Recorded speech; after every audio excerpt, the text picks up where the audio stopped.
네, 반갑습니다. 열정의 짱짱넣기 38일차입니다. 38번째 시간이 되었습니다. 오늘은 4월 15일 월요일 밤입니다. 오늘은 어떤 것에 대해서 얘기를 하려고 하냐면은 예전에 부의 학신이라는 바프로트 책을 읽었었는데 역시 옛날에 읽었던 걸 다시 보니까 또 새로운 기분이 드네요. 그때는 못 느꼈던 부분들이 지금 또 이걸 보니까 새롭게 느껴집니다. 오늘은 어떤 얘기를 하고 싶냐면은 일단 여기 명언을 하나 읽어드리겠습니다. 무언가를 바라보는 방식을 바꾼다면 바라보는 대상이 바뀔 것이다. 무언가를 바라보는 방식을 바꾼다면 바라보는 대상이 바뀔 것이다. 제가 이 얘기에 너무 공감이 되었던 부분이 무엇이냐면은 예전에 제가 얘기했듯이 조금 그러니까 원래 기본적으로는 긍정적인 부분이 있었지만 환경적으로 일을 하다 보니까 뭔가 좀 지치고 여러 가지 문제들이 이렇게 나한테 주어졌을 때 부정적으로 반응했던 삶을 살았었습니다.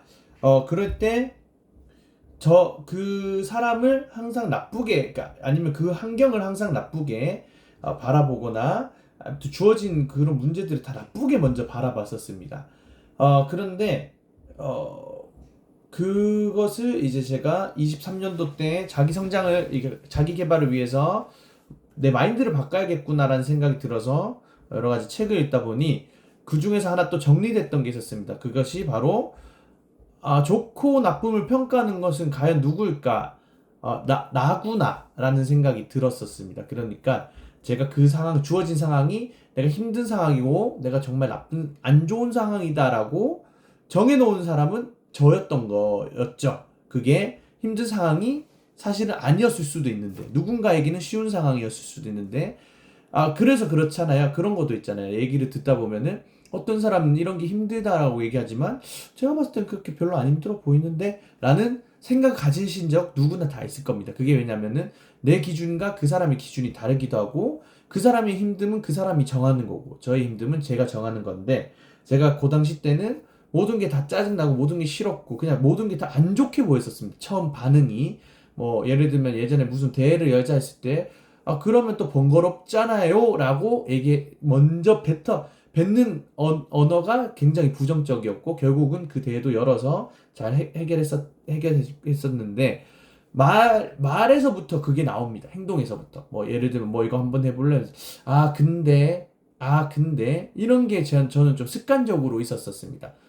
뭐 이렇게 해볼래? 근데 이런 식으로 근데 다음에는 항상 부정적인 뭐 현실적으로 이게 이렇게 얘기를 하면서 부정적으로 그냥 네 하겠습니다 이게 아니고 근데 이거부터였던 것 같았었는데 제가 아까 방금 전에 읽어주었던 무언가를 바라보는 방식을 바꾼다면 바라보는 대상이 바뀔 것이다. 이 얘기처럼 제가 그 상황을 바라봤을 때 이게 나쁜 상황이 아니고 나를 성장시키는 상황이다. 나를 성숙하게 나를 더 단련시켜주는 상황이다. 그거 말고도 아니면은 이거는 나한테 좋은 상황이야. 좋고 나쁨은 내가 판단하는 거지 내가 정하는 거니까 나는 이거 좋다 생각하고 한번 해보자 라고 생각했을 때 그 당시 때 제 마음에 좋음이 있었고 플러스 그 문제가 해결됐을 때도 기분이 너무 좋았었습니다. 더 좋았죠.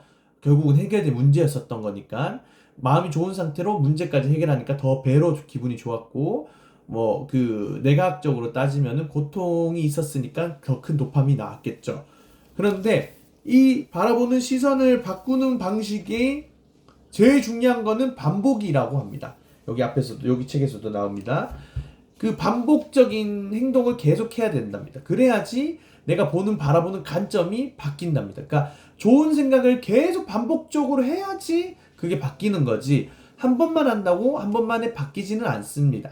바뀌지 않는 게 사실 맞죠. 왜냐하면 습관적이지 않았으니까. 애초에 예전에 제가 반복적으로 행동했던 거는 부정적인 생각들, 부정적인 반응들이 나도 모르게 반복적으로 행동을 했었던 건데 제가 아까 얘기했듯이 자기 성장 이후로 긍정적인 생각으로 좋은 생각으로 반복적으로 하자라고 마음을 먹었을 때 읽었던 책들이 다 대부분 마인드 책이고 아니면 이제 그 내각적으로 일을 어떻게 효율적으로 할 수 있는 방법이라든지 그런 것들에 대한 독서를 하거나 공부를 하거나 사람들과 대화를 하게 되더라고요.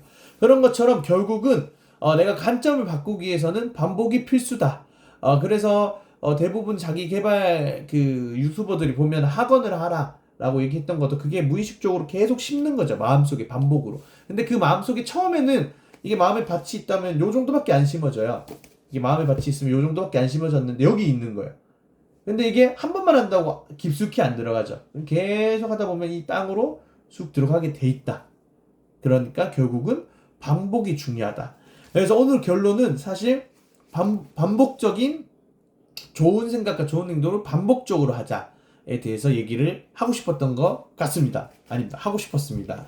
그러니까 여러분들도 아까 얘기했던 것처럼 관점을 바꾸고 싶다면은 내가 좋은 관점으로 가져가고 싶다면 정말 반복적으로 좋은 생각을 하면서 그 관점을 바꿔보려고 노력하시다 보면은 언젠가도 아니에요. 금방 바뀔 겁니다. 근데 길게 보면 사실 66일의 습관이라는 표현도 많이 쓰잖아요. 66일 이후에 정말 많은 것들이 바뀌어 있을 겁니다. 그러니까 바꿔보시는 것도 내가 내 삶을 정말 좋은 삶을 살고 싶다라는 생각이 있으신 분들은 한번 제가 얘기했던 그 관점을 한번 바꿔보시고 세상을 바라보는 눈을 좋은 긍정의 마인드로 한번 바꿔보시는 것을 추천합니다. 저 또한 지금 굉장히 살아가는 데 있어서 하루마다 다르긴 다르죠. 그럴 때마다 저는 대신 저의 긍정적으로 갈 수 있는 방법들이 여러 가지가 있어서 유행어, 뭐 나만의 유행어라든지 내가 이렇게 뱉어놓은 걸 계속 아침마다 반복을 하는 거고 이 고통은 내가 선택한 거니까 내가 즐기자. 왜냐면 제가 뱉었던 얘기니까 이거를 계속 되새기면서 아침 레슨을 하고 일을 하고 하다 보면은 몸은 피곤하지만 마음은 계속 유지가 된다. 유지할 수 있다. 라는 것을 오늘 또 느꼈던 하루입니다. 그러니까 여러분들도 좋은 관점을 가지고 싶고 좋은 삶을 살고 싶다면 패러다임을 바꾸라고 얘기를 합니다. 아무튼 그런 것처럼 내 안에 있는 그 나의 자아를 반복적으로 좋은 자아로 만들려고 한번 노력해 보시는 것을 추천해야 됩니다. 그래서 오늘은 여기까지. 항상 각자의 자리에서 최선을 다하는 저의 유튜브 시청하시는 분이 됐으면 좋겠고 이 영상을 통해서 관점이 바뀌시는 분들이 생겼으면 좋겠고 이 영상을 통해서 삶이 정말 감사하구나, 삶이 정말 좋구나 라는 것을 저를 통해서 한 번 더 영양 힘을 받아갔으면 좋겠습니다. 저 또한 계속 이렇게 반복적으로 얘기를 하고 반복적으로 이 유튜브 활동하다 보면 저 삶도 더 좋아질 것을 믿고 나아갈 것입니다. 그러니 꼭 지켜봐 주세요. 감사합니다. 안녕.